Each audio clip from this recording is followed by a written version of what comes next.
அமேசானுக்கும் Perplexity ஏஐக்கும் சண்டை. News படிச்சீங்களா? படிக்கலன்னா இந்த வீடியோ கடைசி வரைக்கும் பாருங்க. கொஞ்ச நாளைக்கு முன்னாடி மெட்டா கம்பெனி ஏஐ பாலிசியை மாத்துறாங்க வாட்ஸ்அப்காக. அதுல சாட்ஜிபிடி இருந்தது, பெர்ப்ளெக்சிட்டி இருந்தது.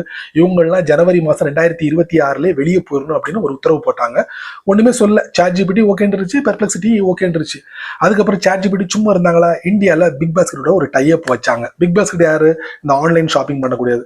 அந்த யூசர்ஸ் சாட்ஜிபிடி வழியா போய் பிக் பாஸ்கெட் ப்ராடக்டை பர்ச்சேஸ் பண்ணலாம், பேமெண்ட்டும் பண்ணிக்கலாம் அப்படின்னாங்க.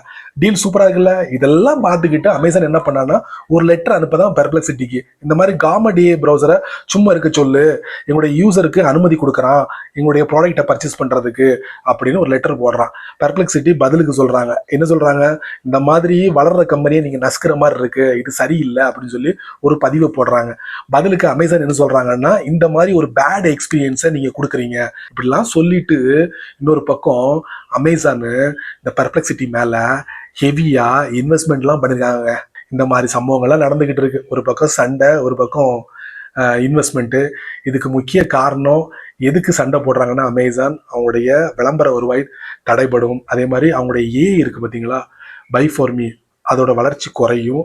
அதே மாதிரி அமேசானோட வெப்சைட் ஆப்பில் ரூஃபஸ் அப்படிங்கிற ஒரு ஏஐ அசிஸ்டன்ட் இருக்கு.